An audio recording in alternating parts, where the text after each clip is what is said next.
Abra sua Bíblia no livro de 2 Reis, capítulo 2, versículo 1.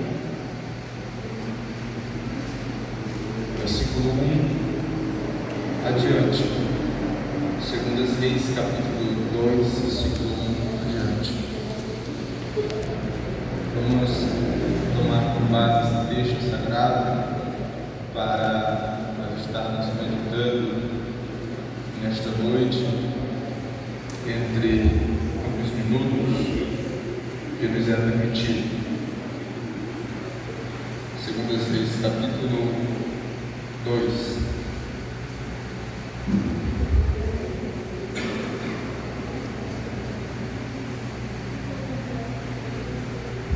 Todos acharam?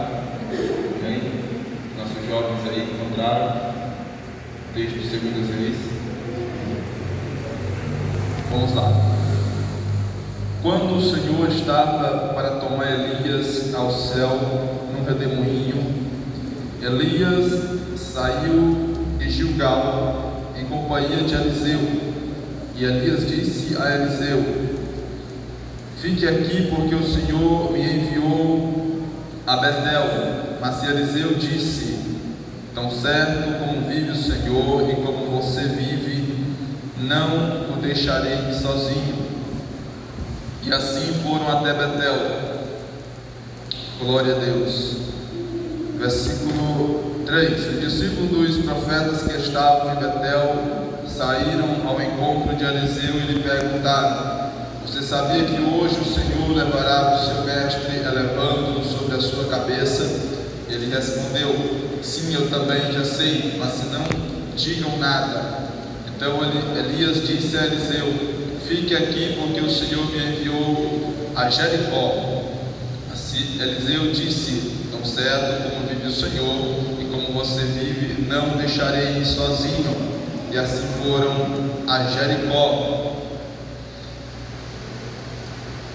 Os discípulos dos profetas que estavam em Jericó se aproximaram de Eliseu e lhe perguntaram: você sabia que hoje o Senhor levará o seu mestre elevando sobre a sua cabeça? Ele respondeu: sim, também eu já sei, mas se não digam nada. Mais uma vez Elias disse a Eliseu: fique aqui, porque o Senhor me enviou ao Jordão. Mas Eliseu disse: tão certo como vive o Senhor e como você vive, não deixarei sozinho. Assim os dois foram juntos. 50 homens dos discípulos dos profetas foram e ficaram a certa distância. Quando ambos pararam junto ao Jordão, então Elias pegou o seu manto, enrolou e bateu com ele nas águas, os quais se dividiram para os dois lados, e ambos passaram em seco. Podeis assentar. Graças a Deus. Quero agradecer a Deus pela oportunidade que será concedida neste momento, e louvar a Deus pela vida dos irmãos, pela vida do pastor José, da minha família, pela vida da minha esposa. Graças a Deus, porque até aqui o Senhor tem nos sustentado e as misericórdias do Senhor são grandes sobre nossas vidas. Assim disse o profeta Jeremias quando escrevia suas lamentações. Graças a Deus. Louvar a Deus pela vida também do meu amigo Alves. Temos trabalhado junto na escola bíblica, está dando certo, graças a Deus.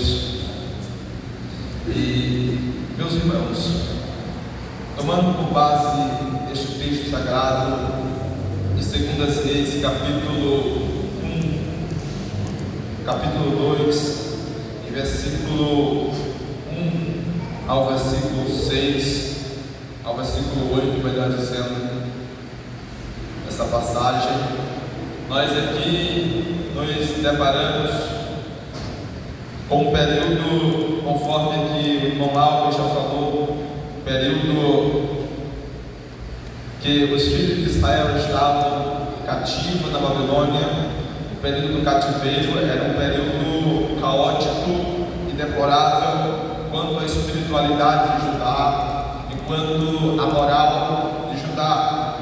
E nessa passagem bíblica, ao qual eu escolhi nesta noite para trazer para a igreja do Senhor Jesus, aqui também Israel não vivia um dos seus melhores momentos quanto à espiritualidade, quanto à política, quanto à economia e quanto à moral daquele povo, porque aqui Israel ainda não era conhecida como um país, ou seja, pelas organizações unidas, ainda era povo e naquela época não tinha essa forma de administração das nações.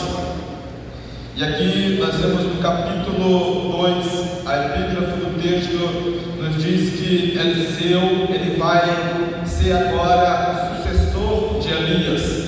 A história nos diz que Elias ele aparece, nós vamos olhar, não tem descendência de Elias. Ele aparece no livro de 1 Reis, se não me foge a memória, no capítulo 16 ou 17, diz que Elias, o tisbita, ele aparece no cenário histórico da casa de Israel. E nós sabemos que o ministério de Elias foi impactante e extraordinário para Israel. Ele viveu momentos difíceis, momentos que ele quis desistir, e teve alguns momentos, um momento específico que ele pede em seu ânimo a morte. Ele queria morrer por conta da perseguição contra a sua pessoa.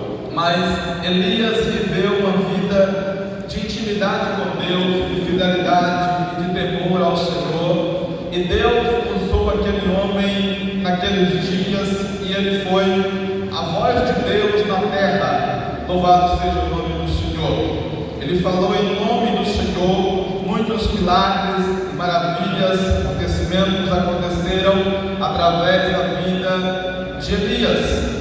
Mas nós sabemos que a nossa vida nessa terra, ela é passageira, ela é transitória. Chega o momento do início, chega o momento do meio da trajetória, e chega também o fim dessa trajetória aqui nessa terra. E cabe cada um reconhecer cada etapa da vida. E Elias, ele foi notificado que ele partiria para o Senhor, uma partida diferente. Ele não experimentou a dor da morte, mas ele foi arrebatado ao Senhor. Louvado seja o nome do Senhor. Um dos momentos que destacou Elias foi a disputa dele com os profetas de Baal, porque nós sabemos que quem era a monarquia na época em que Elias era profeta, desenvolvia seu ministério profético, era Acabe. E Acabe, juntamente com a sua esposa, eles trazem uma cultura e uma tradição demoníaca para o povo de Israel. Israel se prostitui com aqueles deuses, aquela cultura demoníaca. Israel perverte e quebra a aliança com o Senhor.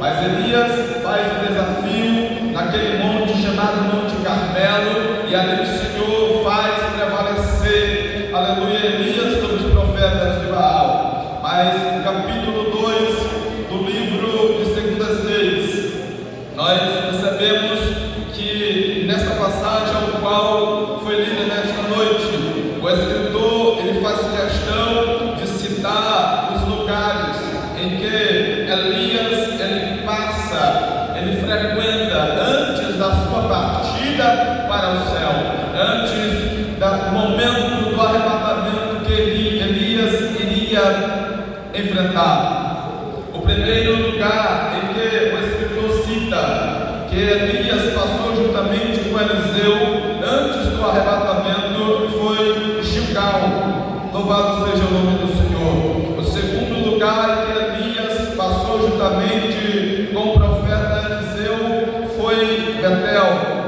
O terceiro lugar que Elias passa com Eliseu foi Jericó. E o quarto lugar e último, e aqui neste momento após esta passagem, ele foi arrebatado aos céus.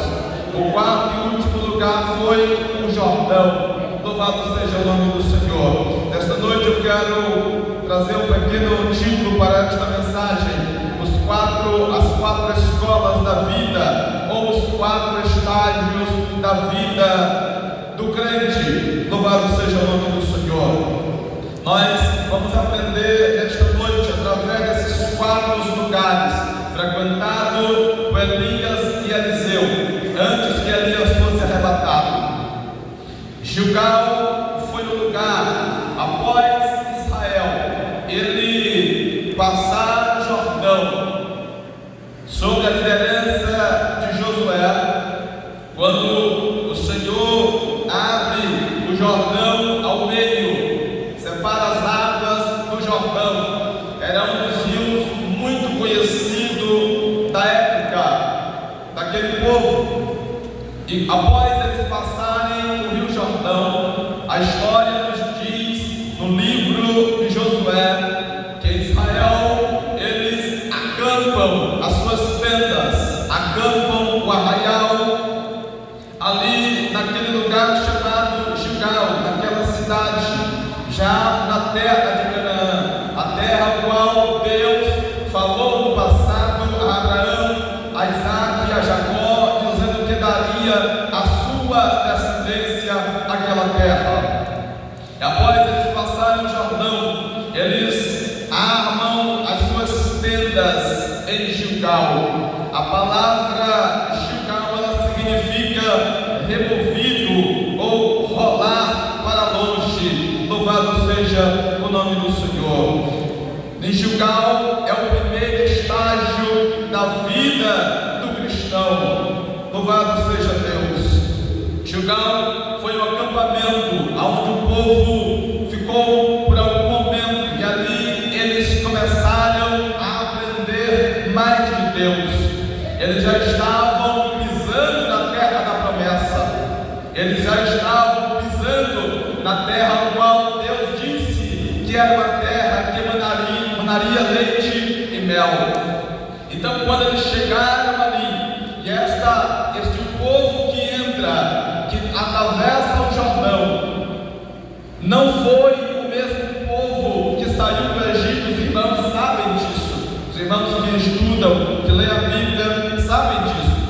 Não foi aquela geração, foi a geração de judeus formados no deserto, porque a primeira geração que saiu do Egito, eles pereceram no deserto por conta da murmuração, porque quiseram voltar ao Egito novamente.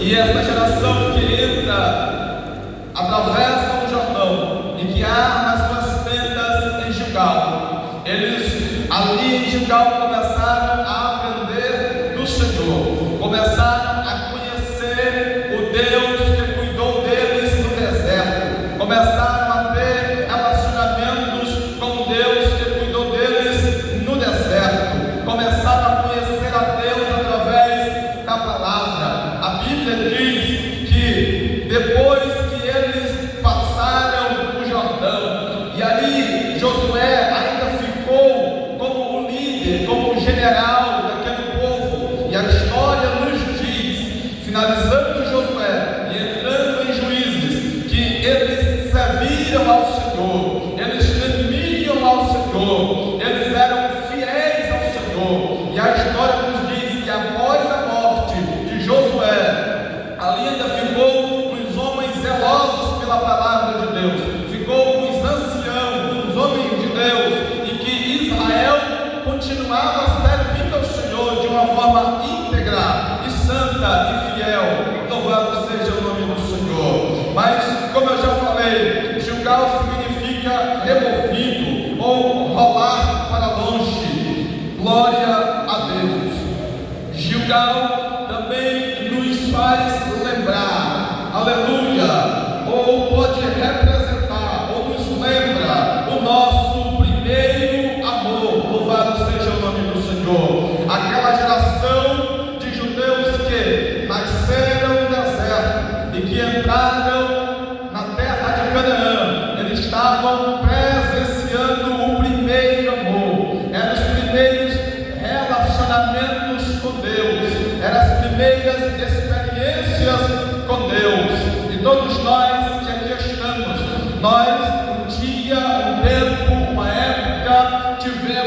nosso primeiro amor, o nosso início do relacionamento com Cristo, o início da nossa trajetória com Deus, aleluia. Vá refrescando aí a sua memória. Louvado seja o nome do Senhor. Quando nós iniciamos a nossa caminhada com o Senhor, as coisas eram mais diferentes. Teve pessoas que tiveram um alavancar na presença de Deus maior, se desenvolveram mais, cresceram mais. Nós vivíamos de uma vida desregrada, sem compromisso, sem nada que agradava a Deus. Muitos de nós vivíamos assim, mas quando o Senhor nos escolheu, quando o Senhor nos separou, Deus te tirou daquele lugar, Deus te arrancou daquele ambiente, Deus te chamou e te aceitou, e agora tu és filho dele. Aí tu começa a ter um relacionamento com Deus. Quando nós iniciamos este relacionamento, e no primeiro amor as nossas atitudes eram melhores, as nossas obras eram melhores.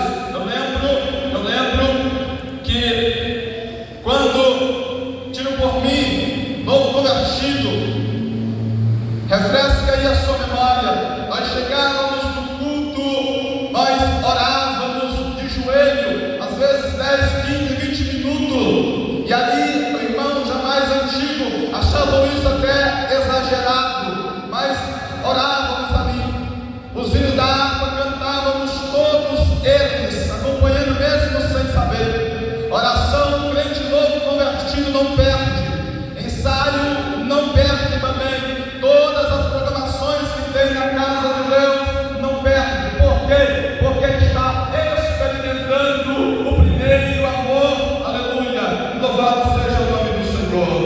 E quando começa a sentir a presença de Deus, é que não quer mais sair da casa de Deus.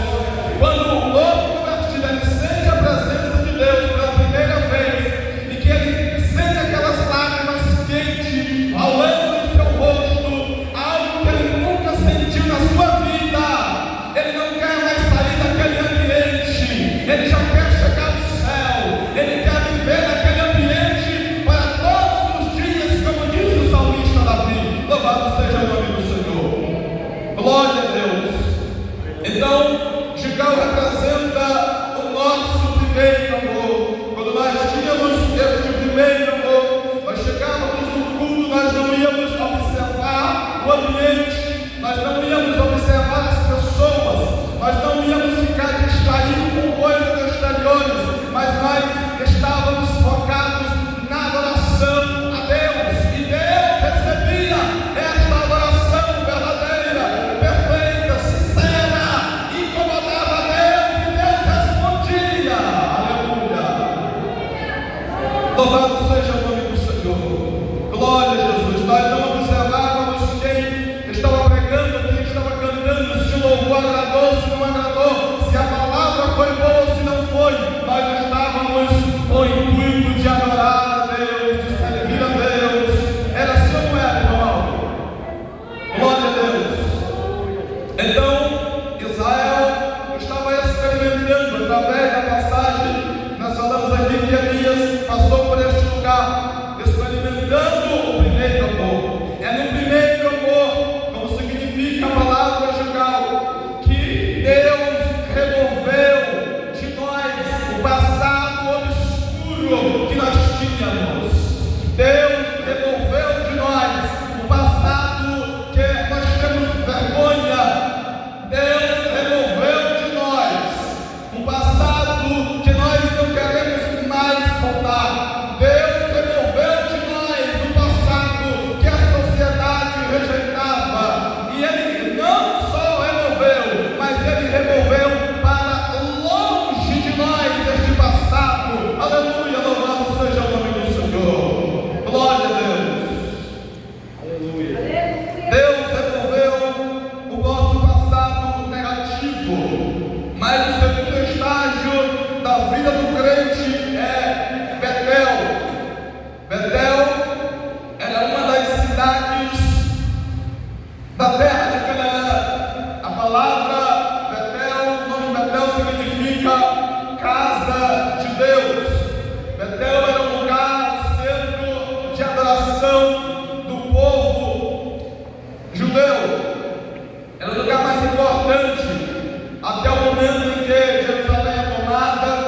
Louvado seja o nome do Senhor. E neste período de preparação, Betel foi o lugar onde Elias passou. Esse período de preparação tem experiências com Deus.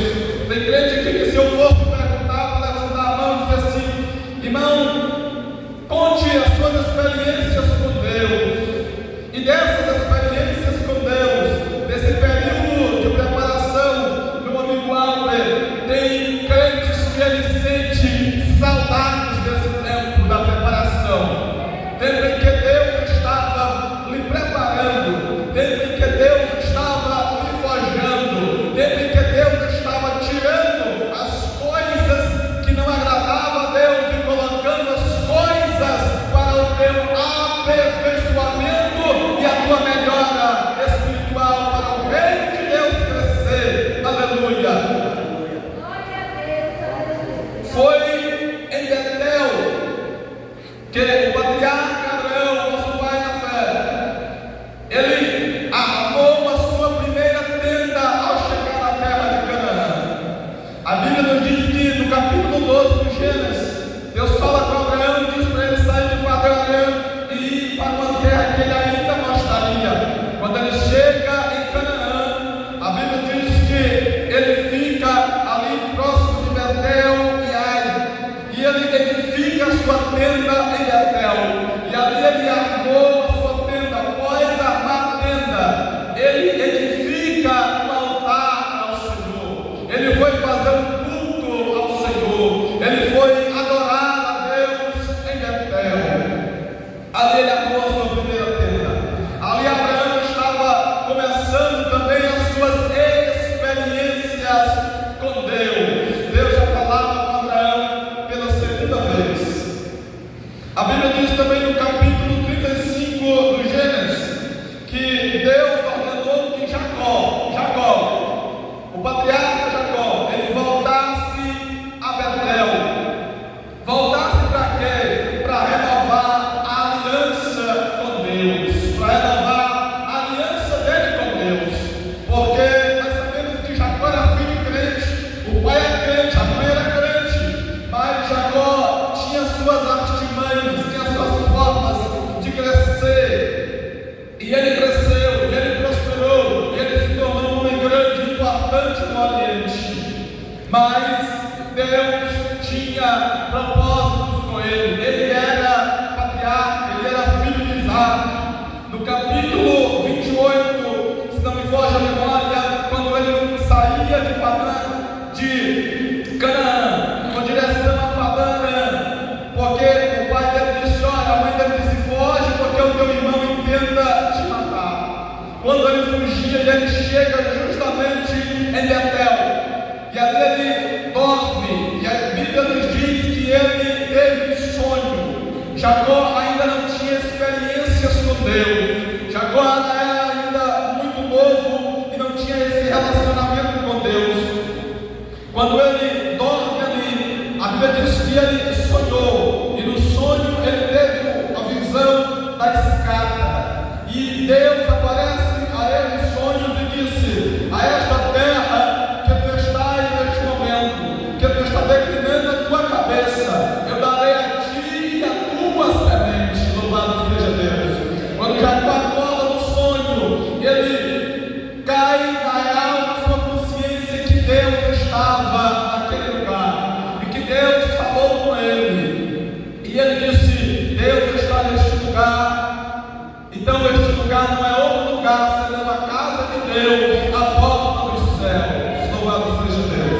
Mas no capítulo 35, ao qual eu falei, a Bíblia diz que Deus ordena, no versículo 1, que ele volte a Betel para renovar a aliança. Agora, no capítulo 28 ao 35 do Gênesis, Jacó já não é mais um jovem solteiro. Jacó agora já é um pai de família, com 4 esposas e muitos filhos, e dinheiro, riquezas, gado, ovelhas, bodes, pessoas trabalhando para ele. Agora Jacó já é grande, agora Jacó já é importante, agora Jacó já é outra pessoa, mas Deus falou com ele, e ele volta para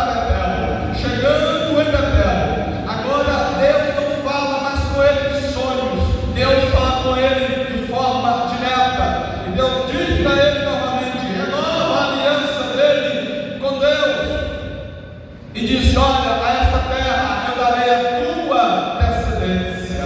Louvado seja o nome do Senhor. Ele disse: o teu nome não será mais Jacó, o teu nome será Israel, porque tu serás pai de uma nação. Nações sairão de ti. Louvado seja o nome do Senhor. O que nós aprendemos com Betel, o segundo estágio da vida do crente, período de preparação. Deus ordena que Jacó volte a Betel, porque a preparação de Jacó ainda não estava completa, ainda não estava como Deus queria, ainda não estava do jeito que Deus queria que ele estivesse. Outro detalhe, ele disse que no capítulo 28 que ali era a casa de Deus. No capítulo 35 é como se Deus estivesse dizendo para Jacó: volta à casa de Deus, aleluia. É como se Deus estivesse dizendo para Jacó: tu falou que aqui era a casa de Deus, a porta do céu. Agora eu estou te dizendo: volta à casa de Deus, volta a congregar, volta a falar com Deus, aleluia. É como se Deus estivesse dizendo isso para Jacó, no período de preparação. Agora o terceiro estágio da vida do crente, Jericó. Jericó foi uma das cidades em que Josué, com os seus guerreiros, tiveram o privilégio de ver os muros de Jericó caindo, com um ato maravilhoso que até hoje é falado e discutido. As muralhas de Jericó caíram. Jericó representa o período de desafios e grandes lutas. A palavra Jericó, o nome Jericó significa lugar de fragrância ou cidade de bálsamo.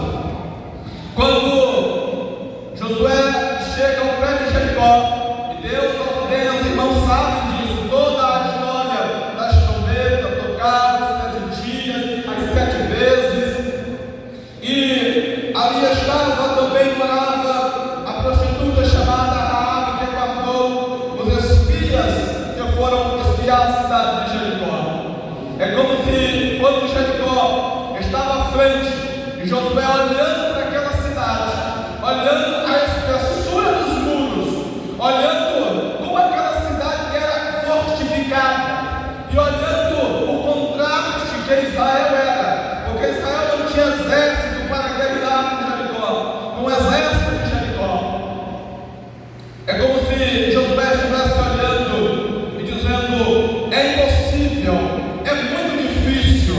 Talvez você, no estágio que você está, dos desafios, das lutas, das batalhas travadas, muitas batalhas para você chegar até aqui. Você estava dizendo ou está dizendo: as lutas são grandes, os desafios são maiores, o gigante é muito grande, eu não vou dar conta, eu não consigo, eu não tenho estrutura para isso, eu não tenho estrutura emocional, física e espiritual, eu não tenho estrutura.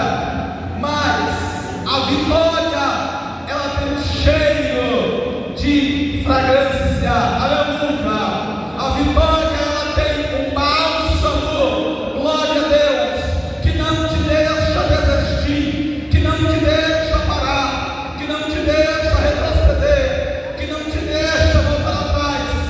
A luta é grande, os guerreiros, os inimigos são muitos, mas a vitória tem bálsamo, a vitória tem cheiro, aleluia.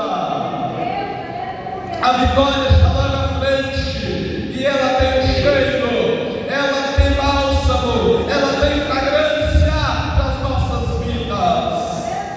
Josué olhando, que é como se saísse um bálsamo, um cheiro, uma fragrância diferente de Jericó, que impulsionava aquele guerreiro a continuar guerreando, a ouvir a voz de Deus, a obedecer a voz de Deus e marchar contra Jericó.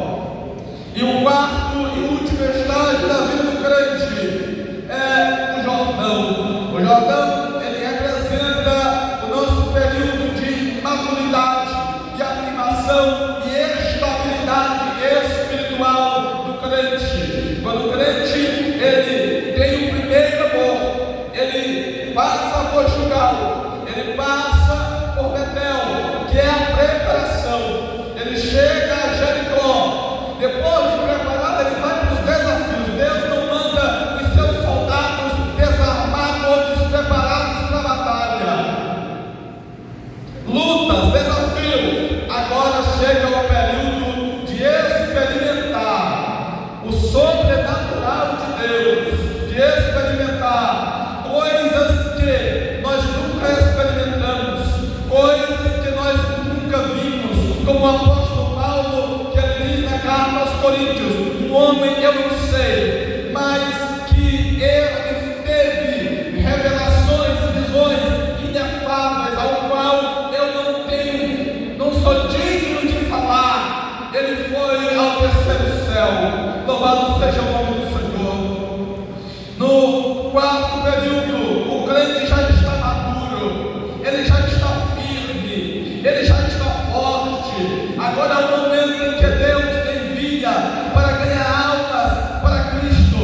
É o momento em que Deus envia para você viver o sobrenatural de Deus, para você experimentar a mão de Deus te guiando, a mão de Deus fazendo grandes coisas na tua vida. Quando eles chegaram na beira do Jordão, a Bíblia diz, no último versículo 8 que eu li, que Elias pega a capa e ele bate com ela no Rio Jordão, ele bate com ela nas águas do Jordão, e ao bater a capa nas águas do Jordão, a água do Jordão ela se abre ao meio, e os dois profetas passam em terra seca, aleluia, experimentando o sobrenatural de Deus. Agora, para nós encerrar, eu lhe pergunto: em qual estágio você está? Você está em Gilgal? Você está em Betel? Você está em Jericó? Ou você já está no Jordão, transbordando na presença de Deus, acreditando nos milagres, vendo milagre acontecendo, vendo o sobrenatural de Deus na tua casa, na tua família, no meio da igreja, no meio da casa, no meio dos familiares, no meio dos amigos? Você está neste período do Jordão em que o sobrenatural de Deus acontece na sua vida. Aleluia, louvado seja o nome do Senhor. Nos 4 estágios da vida do crente, o Jordão simboliza o lugar dos milagres e das grandes experiências com Deus. Foi no Jordão que Cristo foi batizado, experiências, prodígios, maravilhas, e ali a Bíblia diz que após ele ser batizado, o céu, Deus confirma a filiação de Cristo, dizendo que ele era filho de Deus, aleluia. Não há como contradizer, dizer que Cristo não é filho de Deus, porque o próprio Criador foi quem disse que este é o meu filho amado, em quem eu me comprazo. E a Bíblia diz que o Espírito Santo desceu sobre ele em forma de uma pomba, aquele pássaro. A Bíblia também diz que Naamã, ele mergulhou no Jordão 7 vezes para ser curado da sua lepra. Então, no Rio Jordão, maravilhas aconteceram. No Rio Jordão, milagres aconteceram para a glória de Deus. Que vai